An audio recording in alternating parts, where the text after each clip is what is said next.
Saludos, camaradas. ¿Qué tal estáis? Espero que vaya todo bien, que vaya todo perfectamente. Antes de nada, quiero daros las gracias porque ya somos 10.000 camaradas. Así es, el canal ya ha superado el umbral de los 10.000 suscriptores. Y estamos muy, pero que muy agradecidos. Porque sin vosotros esto no tendría ningún sentido. Y sois vosotros los que nos ayudéis constantemente con vuestros comentarios, vuestros likes, sugerencias y demás. Así que, de nuevo, muchísimas gracias. Y estad atentos porque pronto anunciaremos las nuevas actividades, eventos, contenido que subiremos a partir de 2023 porque no nos conformamos con 10.000 suscriptores, queremos más y queremos crecer y queremos que este canal se convierta en una fuente de información para todos los marxistas-leninistas. Así que aquí seguimos y de cara al siguiente año mejoraremos el contenido y las actividades que llevamos a cabo con el canal. Ahora, yendo a lo concreto, que es la crítica a la teoría del totalitarismo, bueno, quiero hacer este vídeo porque hoy en día está muy de moda el término de totalitarismo y muy poca gente conoce de dónde viene este término y quiénes fueron los autores que hablaron sobre este término. Así que, bueno, vamos a hacer una pequeña crítica, porque nos podríamos extender horas hablando acerca de este término, pero bueno, vamos a resumir esta crítica a la teoría del totalitarismo y a explicaros las características dadas por ciertos autores. Así que, bueno, vamos con el vídeo. Esto es Red Planeta. Comenzamos.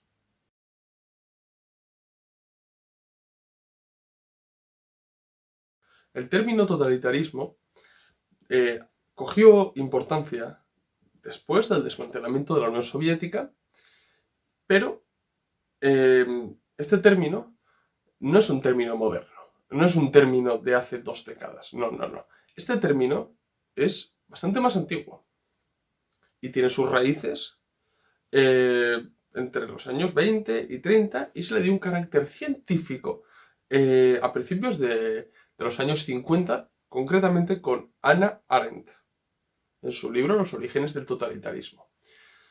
Pero es importante decir que hoy el término totalitarismo se ha metido dentro de la materia de historia y se enseña en la mayoría de las escuelas, universidades, como un concepto totalmente válido y se ha convertido en una verdad absoluta, una verdad universal que no se puede trastocar. ¿Bien? Y es importante ir un poco al génesis, ¿no? Al origen de este término para darnos cuenta de dónde nace, cuál es su desarrollo y cuáles son las contradicciones en las que se incurren, porque si indagamos un poco nos vamos a dar cuenta que hay enormes contradicciones en cuanto al término del totalitarismo.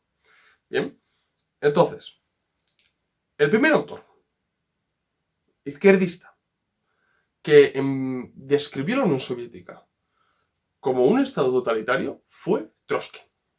Ahora bien, tengo que decir que existe una gran diferencia entre Hannah Arendt y Trotsky. Bueno, Hannah Arendt y sus seguidores y Trotsky, porque Trotsky no describió la Unión Soviética como un estado totalitario porque tenía un sistema unipartidista. Es más, él mismo defendió el sistema unipartidista y actuó dentro del sistema unipartidista. No fue por eso, sino, según Trotsky, por la excesiva burocracia y la represión ejercida. Para Hannah Arendt son otras características del totalitarismo, así que bueno, creo que es importante separarlos, pero tener en cuenta que es de los primeros autores en describir la Unión Soviética como un estado totalitario, ¿vale?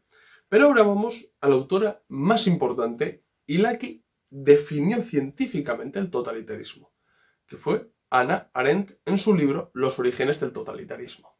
Bien, esta señora, judía, alemana, tuvo que huir de la Alemania nazi porque lógicamente si se quedaba sería reprimida y se fue a los Estados Unidos. Bien, al principio fue sionista, aunque es verdad que luego se alejó del sionismo y tuvo muchas discusiones con muchos judíos sionistas. Pero bueno, eso da para otro debate también, si era sionista o no lo era. Bueno, vamos a dejar 3 puntos suspensivos. Bien, Hannah Arendt da unas características para definir el totalitarismo. Pero es importante tener en cuenta que ella emplea un término clave dentro del totalitarismo, que es los gemelos totalitarios. Para ella, la máxima expresión de estados totalitarios fueron la Alemania nazi y la Unión Soviética. Y si los personificamos, Stalin y Hitler. Para ella son hermanos gemelos. Bien, es verdad que su libro, Los orígenes del totalitarismo, tiene varias partes, pero a nosotros nos interesa, al menos si queremos observar el totalitarismo en el siglo XX, hay que ir a la última parte, a la tercera parte del libro, que es donde ella, desarrolla el término totalitarismo.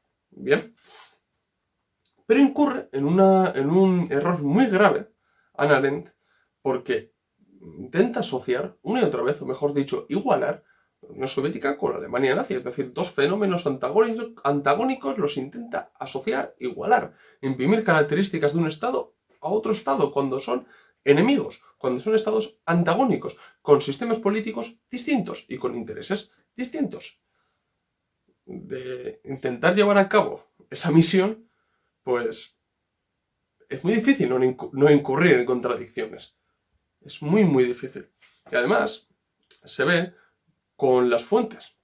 Porque Hannah Arendt, al ser alemana, sabe perfectamente lo que está hablando cuando habla de la Alemania nazi. Lo sabe perfectamente. Además, tiene fuentes muy importantes y referencias bibliográficas de calidad cuando habla de la Alemania nazi. Pero no puedo decir lo mismo con la Unión Soviética. Y ella misma lo admite, que no tiene las suficientes referencias bibliográficas y fuentes para hablar de la Unión Soviética. Pero, ojo, aún así, califica a la Unión Soviética como un estado totalitario. ¿Por qué? Porque tiene que seguir con el juego anticomunista. Porque tiene que seguir demonizando a la Unión Soviética. Y qué mejor que demonizar a la Unión Soviética que dándole una definición, la misma definición que la Alemania nazi. Totalitarismo. Bien. Para ella, una cosa muy importante es que haya un líder absoluto, un déspota, que gobierne como quiere esa sociedad. Pero claro, aquí lo que Hannah Arendt omite es que realmente ni la Alemania nazi, ni la Unión Soviética, ni Hitler, ni Stalin hacían lo que querían. Es que no es así. Es verdad que el poder estuvo bastante más centralizado con Hitler que con Stalin. Pero ni siquiera Hitler podía hacer lo que le daba la gana.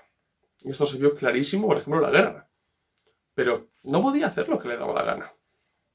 Esto es una suposición que se hace Hannah Arendt. Es un estado totalitario, Hitler es el que manda, es el líder, es el Führer, tiene que mandar sobre todos los demás.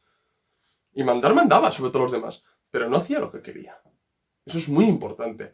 En el caso de Stalin es opuesto. Stalin no mandaba sobre los demás. Stalin no gobernaba como quería. No podía hacer lo que quería. En la Unión Soviética siempre hubo una dirección colectiva del Estado y del partido. Siempre. Y esto incluso se ha admitido por la CIA. En su documento, Comentarios sobre el cambio de dirección soviética, escrito después de la muerte de Stalin. Ellos admiten que hubo una dirección colectiva. De modo que no se puede imprimir esta característica, rasgo o definición que da Hannah Arendt a la Unión Soviética, porque no se cumple. No se cumple. Pero para ella, presupone, porque el error que comete ella, sobre todo cuando ha hablado de fuentes, es que para hablar de la Unión Soviética se basa en fuentes estadounidenses anticomunistas. Eso tiene muy poca veracidad. Eso tiene muy poca credibilidad. Pero aún así, ella lo hace. Porque tiene la misión de demonizar la Unión Soviética, lógicamente. Claro, para ella, paradójicamente, Mussolini o Franco no eran totalitarios. Me preguntaréis, ¿y por qué no? Bueno, la razón que da ella es un poco, en mi opinión, es un poco cómica la razón. Dice lo siguiente: los regímenes totalitarios parecen imposibles incluso bajo circunstancias por lo demás favorables en países con poblaciones relativamente pequeñas. Esto es, para ella, en un país pequeño es imposible que sea el totalitarismo. Entonces, mucha gente que utiliza el término totalitarismo, ¿por qué tacha a Corea del Norte como un estado totalitario? Si Hannah Arendt dice que es imposible en países con poblaciones relativamente pequeñas. Y ya lo admite. Luego también admite, entre los años 20 y los años 30, en Rumanía, en Polonia, en Bulgaria, en las repúblicas bálticas, se crearon todo tipo de regímenes reaccionarios y cuasi fascistas. Ella lo admite.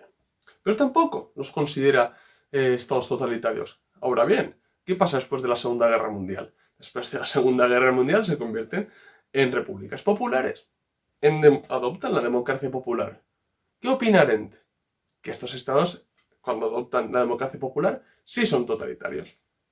Vaya, qué paradoja. Vaya, qué raro. Pero si Arendt, ¿no acabas de decir que en territorios con poblaciones relativamente pequeñas es imposible que sea totalitarismo? Si estas poblaciones son lo mismo antes y después de la Segunda Guerra Mundial, ¿por qué antes no son totalitarios y después sí son? Una enorme contradicción de Arendt. Luego para ella también el hombre masa es sumamente importante. Para ella cree que en los estados totalitarios la sociedad se homogeniza. Se crea un hombre masa. Y luego está el líder, ¿no? Ya hemos hablado de la dirección y del líder. En cambio, el hombre masa, ella parte del hecho de que para ella la lucha de clases no tiene el significado que tiene para los marxistas. Pero es que omitir que tanto la Alemania nazi como la Unión Soviética no había realmente una población homogenizada es tergiversar los hechos. Y en la Unión Soviética hubo lucha de clases. En la Alemania nazi hubo lucha de clases. En la Unión Soviética hubo diferencias entre personalidades. En la Alemania nazi también. Es decir, ni siquiera acierta con muchas de las características que da Hannah Arendt para hablar de totalitarismo. ¿Qué eran las oposiciones que existían tanto en la Alemania nazi como en la Unión Soviética? Eran una expresión política, clandestina, pero política de ciertos sectores de la sociedad que no estaban contentos con el régimen, con el status quo. Eso echa por tierra el concepto de masa homogenizada de la que defiende Arendt. Que se intentó, sí, lógicamente que se intentó. ¿Que la Alemania nazi homogenizó a mucha gente? Sí. ¿Que la Unión Soviética hubo una igualación de las personas? Sí, pero no hubo una homogenización de las personas. Eso se puede ver yendo a los libros de historia. Y se puede ver muchas disputas y choques entre personalidades en la Unión Soviética.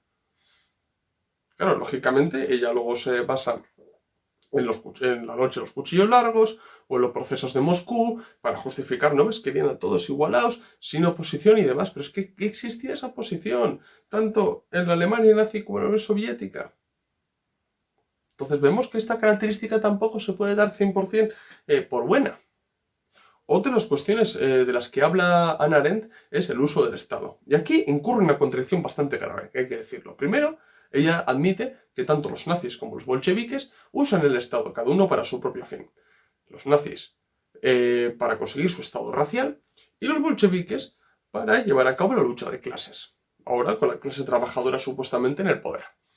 Ahora bien, lo que aquí omite Hannah Arendt es no solamente para qué lo acabamos de decir, sino realmente qué hicieron, cuáles eran las intenciones del uso del Estado por parte de los bolcheviques y los comunistas y los nazis. Los bolcheviques sabían que el Estado responde a una historicidad concreta, que hay que usar el Estado para combatir a la burguesía, porque la burguesía no es derrotada simplemente desplazándola del poder. Hay que seguir combatiendo contra la burguesía, pero ahora con la clase trabajadora en el poder y con el uso del Estado como aparato de dominación de una clase sobre otra, vamos a utilizar ese Estado para combatirles. Pero, llegado a un determinado momento, el Estado carecerá de sentido, la clase trabajadora se aplicará a sí misma la negación de la negación y el Estado se extinguirá. Eso lo tenían muy muy claro los bolcheviques. En cambio, los nazis utilizan el Estado para favorecer a los grandes patronos industriales y los Junkers alemanes. Bueno, y a las multinacionales y transnacionales. Y ofrecer mano de obra barata a estas empresas. Luego es verdad que tenían sus fines de crear el Estado racial, el Estado y raza uno y demás. Sí, sí, totalmente de acuerdo. Pero no omitamos que gracias a tener el aparato estatal en sus manos, pudieron proveer de mano de obra barata a las grandes empresas extranjeras y nacionales y que favorecieron constantemente a los patronos y a los Junkers, terratenientes. Al fin y al cabo, he dicho, el Estado es un aparato de dominación de una clase sobre otra. Y para los nazis no se puso la clase trabajadora como la clase dominante, sino que siguió la burguesía. Y los nazis, como parte de esa burguesía, favorecieron a los grandes burgueses alemanes y germanos. ¿Bien? Pero a su vez, Arendt dice que para los estados totalitarios, tanto el Estado como la nación carece de sentido. Y dices, ¿cómo? Pues si acabas de admitir que usaban el Estado. Y además, en particular, la cuestión de los nazis tenían un pilar del nazismo es la nación, el Estado-nación. Y el ensanchamiento de este Estado-nación en cuanto a la raza que puede existir. Por eso se anexionó a Austria. Por eso invadió Polonia, aunque su objetivo principal era Danzig. Por eso quería meter a todos los germanoparlantes dentro de un mismo Estado. Para ellos la nación era un pilar. Para los bolcheviques igual no tanto. Pero sí el Estado. El Estado había que utilizarlo, porque ellos eran conscientes de que el Estado era un aparato de dominación de una clase sobre otra, que ahora la clase trabajadora en el poder tenía que utilizarla. Y tampoco se eliminaron las peculiaridades nacionales de las repúblicas socialistas soviéticas que estaban dentro de la Unión Soviética. No se eliminaron. Es verdad que tenía menos peso, pero no se eliminaron. Entonces no podemos decir que se hacía un menosprecio de esas naciones. Entonces vemos que incurre constantemente en contradicciones. Otra de las cuestiones que también me parece a mí que es bastante grave en Arendt es la cuestión de la propaganda. Para ella, todos los datos proporcionados por estados totalitarios, en este caso la Unión Soviética y la Alemania nazi, son propaganda. Y para ella la propaganda es mentira. Esto es una falsa asociación. ¿Por qué? Porque ¿cuál es el resultado de llegar a esta conclusión? Si yo entiendo que todas las noticias, crónicas, datos que me da un estado totalitario es propaganda, y la propaganda es mentira, no me voy a creer absolutamente nada de lo que me digan estos estados. Y así nos desacreditan a muchos comunistas que podemos utilizar fuentes primarias de la Unión Soviética y dice, ja, estás utilizando fuentes de la Unión Soviética cuando todos sabemos que no tienen ningún tipo de rigor histórico. ¿De dónde sacas eso? Pues de la asociación que hace Hannah Arendt. Porque hay que entender que yo puedo hacer propaganda. Y no tiene por qué ser mentira. Y a su vez, yo puedo mentir. Y no tiene por qué ser propaganda. Entonces aquí es una cosa bastante grave, en mi opinión, lo que hace Hannah Arendt. ¿Bien? Y, sobre todo, para ella, la contradicción principal del mundo está entre estados totalitarios y estados no totalitarios. Y ella dice lo siguiente. El totalitarismo en el poder utiliza la administración del Estado para su fin de conquista mundial a largo plazo y para la dirección de las sucursales del movimiento. Establece a la policía secreta como ejecutora y guardiana de su experimento doméstico de constante transformación de la realidad en ficción. Aquí estamos viendo que sin querer Hannah Arendt puede describir tranquilamente a Estados Unidos o la política imperialista del Reino Unido antes de Estados Unidos. Estados Unidos utiliza la administración del Estado para su dominio mundial. Utiliza su policía secreta, que es la CIA, para su dominio mundial, que ha sido la instalación de la Operación Gladio en distintos países. Esto yo creo que en su momento se daría cuenta Hannah Arendt, pero muchas de las características que dio son solamente válidas para describir Estados Unidos hoy. Claro.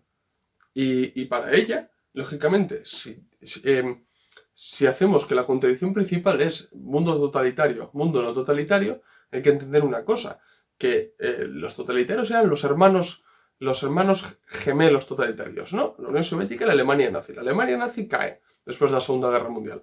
Solo queda la Unión Soviética. Bueno, reproducida, ¿no? Porque se creó el bloque del Este, pero queda la Unión Soviética y los estados no totalitarios, las democracias burguesas y demás. Claro, ¿qué es lo que hace ella poniendo esta contradicción como la contradicción principal? Que todo está justificado, todo lo que sea combatir el totalitarismo, porque es un pilar de la falta de democracia y de libertad, hay que combatirlo por todos los medios. Eso es el error de Hannah Arendt. No se puede llegar a ningún compromiso con la Unión Soviética. No se puede ceder nada con la Unión Soviética. Todo tiene que ser combate, hostigamiento, hasta derribar el totalitarismo. Y eso es un error muy grave en el que ocurre Hannah Arendt y se convierte en su teoría del totalitarismo en una justificación para los anticomunistas para ejercer represión hacia los comunistas en sus propios países. Y así se ha dado miles y miles de actos represivos para con los comunistas a lo largo de todo el siglo XX. Y más después de que Hannah Arendt diera un carácter científico al totalitarismo. Grecia, Indonesia, en España, en Suiza, en Francia, y ya ni digo, en los países hispanoamericanos. Pues esto es lo que ha dado pie a Hannah Arendt. Y bueno, ya para terminar con Hannah Arendt, no con el vídeo, pero sí con Hannah Arendt, quiero decir que muchas de las características que da ella son totalmente extrapolables a Estados Unidos. No solamente eso, sino que esconde una cuestión sumamente importante. Es que muchas de las políticas que acabó aplicando los nazis en la Alemania nazi se los copiaron a Estados Unidos. Se los copiaron a Estados Unidos completamente. La estructura clasista que crearon en la Alemania nazi, el Tercer Reich, se basaron en el sistema esclavista estadounidense. Las leyes segregacionistas yanquis fueron extrapoladas hacia los judíos en la Alemania nazi. ¿O qué fueron los campos de concentración? Más que una copia y pega de lo que hicieron los estadounidenses con los indios nativos metiéndolos en reservas. Y los propios nazis admiten que la Unión Soviética vieron el reflejo de lo que ellos querían hacer como Estado. Y esto Hannah Arendt también lo omite. ¿Por qué? Porque no va a escupir en la mano de la gente que la ha cogido. Así de claro.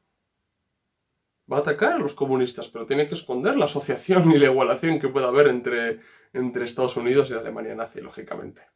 Bien, luego hemos dicho que, claro, Hannah Arendt fue uno de los pilares de la teoría del totalitarismo.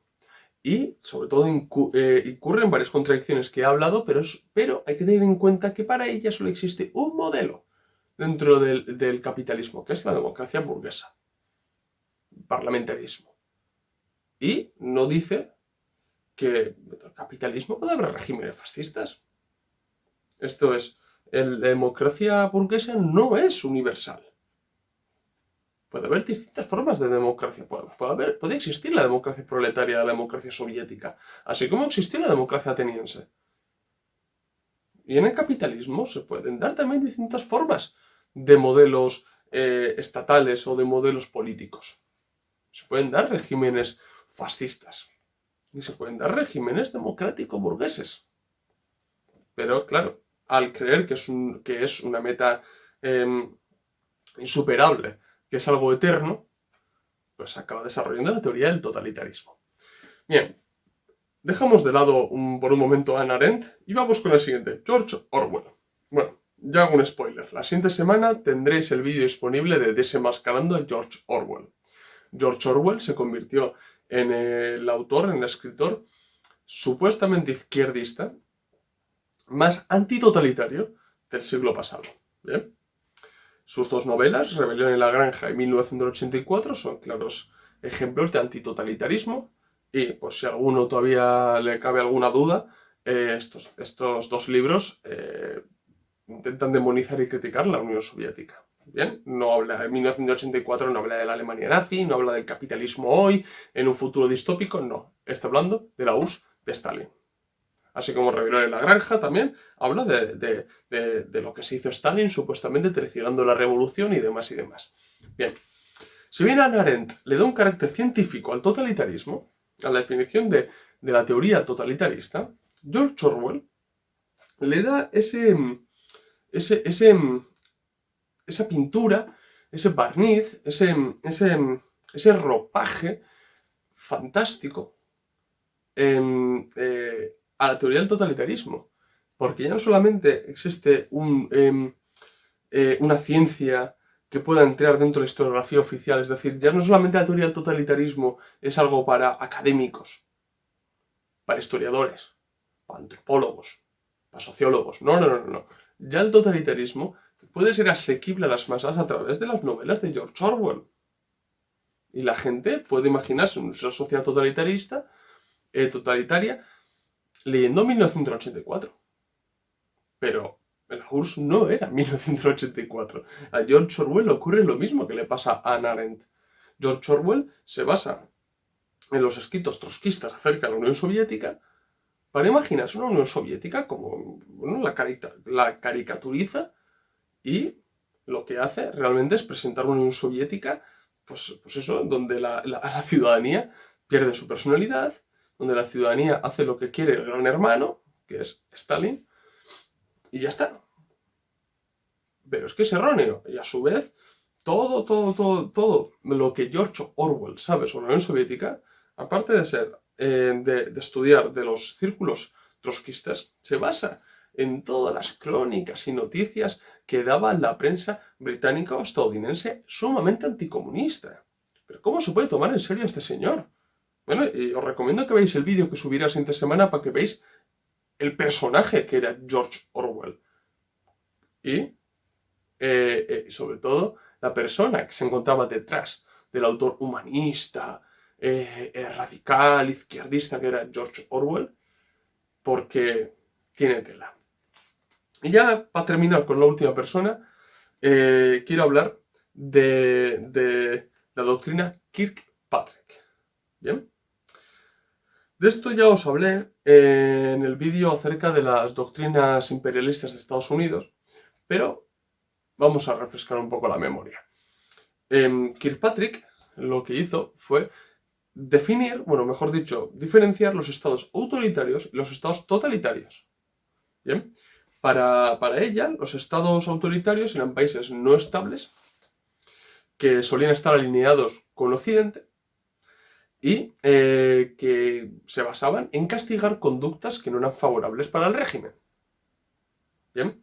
Pero estas eran las características. En cambio, los estados totalitarios eran aquellos en los que eran países estables política, económica y socialmente, están en contra de Occidente, y no solamente castigan conductas que no van conforme con lo que dice el régimen, sino que además intentan controlar toda la vida social de las personas y de los ciudadanos. Eso es lo que se basa para Kirkpatrick el estado totalitario. Pero ¿qué es lo que se esconde aquí? Lo que ella pretende es diferenciar los estados autoritarios y totalitarios para poner unos en contra de otros. Entonces, ponerlos unos en contra de otros, hay que entender, ellos se preguntarían, ¿y con quién va Estados Unidos? Porque claro, a nosotros el autoritarismo, el totalitarismo no nos gusta, somos una democracia burguesa. Viva la libertad, viva la democracia, ¿con qué nos posicionamos? He ahí la clave, ¿con quién nos posicionamos? Pues lógicamente con los estados autoritarios. Y no con los estados totalitarios, porque según Kirkpatrick, los estados autoritarios son moldeables. Se pueden moldear, se pueden acercar, porque ya de por sí están a favor de Occidente, en teoría. Aunque tengan sus particularidades y no sean democracias burguesas. Pero se pueden moldear y se pueden llevarlos a la causa de Estados Unidos. En cambio, los estados totalitarios no, son enemigos de Occidente, luchan contra Occidente. Y además, al ser estables, es imposible buscar brechas por donde entrar y implosionar estas sociedades. Entonces, claro, aquí Estados Unidos lo tenía bastante difícil. Entonces, qué mejor que, bueno, chocar unos países con otros y ayudar a los estados autoritarios en este caso. Y no solamente estados, sino que además entendieron también que existían grupos armados, por ejemplo, que eran disidentes en estos países totalitarios, que había que apoyar, pese que si estos grupos autoritarios tomaban el poder en los estados totalitarios, se podían imponer estados autoritarios. Parece un trabalenguas. Y a ellos les daba igual. A ellos les daba igual derrocar la Afganistán popular, la democracia popular, para poner los muyahidines. Les daba igual. Eran un mal menor. pero eran moldeables, aunque lo hemos visto por donde que le salió el tiro por la culata a Estados Unidos, pero según ellos eran moldeables. A ellos les daba igual apoyar, por ejemplo, a los contras en Nicaragua, pese a que seguramente incluso podían ser incluso peor que los sandinistas. Pero a ellos les daba igual. ¿Por qué? Porque los sandinistas son los malos, son los totalitarios, y los contras pueden ser autoritarios, pero a nosotros nos da igual. Los autoritarios están con nosotros. Y no fue más que una justificación en política exterior para constituir una doctrina y de ahí apoyar estados autoritarios. Y de esta manera, por lo que he dicho, apoyaron a los mujahidines, apoyaron a UNITA en Angola, a los contras en Nicaragua, apoyaron dictaduras como puede ser de Guatemala, de Filipinas, Argentina, Chile, y así con todo. Pero nadie caracteriza a Estados Unidos como un estado totalitario. Nadie. Y lo grave de esto es que al intentar asociar, crear un concepto único, totalitarismo, que puede valer a comunistas y fascistas, pues acaba igualando el comunismo con el fascismo. Y de ahí se da pie a lo que he dicho antes con Hannah Arendt, los gemelos totalitarios. ¿Pero qué gemelos totalitarios? Si tiene bastante más que ver Estados Unidos con la Alemania nazi que la Unión Soviética con la Alemania nazi. Y luego las constantes contradicciones en las que incurrió Hannah Arendt, que he mencionado algunas y repito, haré un vídeo especificando todas estas contradicciones, porque no son pocas. No son pocas. Y lo peor de todo es que todos estos autores se basan en información viciada desde el principio, en información manipulada, tergiversada, y no desde fuentes primarias. ¿Por qué? Porque todas las fuentes primarias que se podían dar en la Unión Soviética, para ellos, es propaganda. Por ende, mentira. Y ya está, y se limpia las manos. Y no hacen un análisis objetivo material del estado de las cosas, por ejemplo, la Unión Soviética, cómo funcionaba el liderazgo y demás.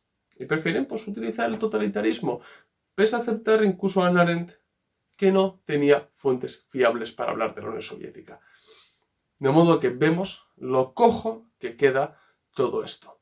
Y lo peor de todo es que las nuevas generaciones han aprendido en la escuela, aprendiendo el concepto del totalitarismo y asociando el comunismo con el totalitarismo.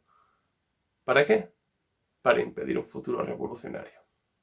Así que bueno, voy a dejar aquí este vídeo. Espero que os haya gustado el vídeo. Si es así, dar like. Si sois nuevos, suscribiros al canal. Recordad que en la descripción del vídeo tenéis el enlace de PayPal para que podáis donarnos dinero para crecer y mejoraros mejor contenido, para ofreceros mejor contenido y bueno, también para que nos cunda seguir con todo esto. También tener el enlace de los documentos en la descripción del vídeo, los documentos que tenemos a la venta. Pasaros por el blog de entrevistas donde tenemos entrevistas muy buenas y muy interesantes. Y seguirnos en las redes sociales, Twitter, Facebook e Instagram, donde subimos nuevo contenido diario o casi a diario. Así que nos vemos en el próximo vídeo. Salud, camaradas.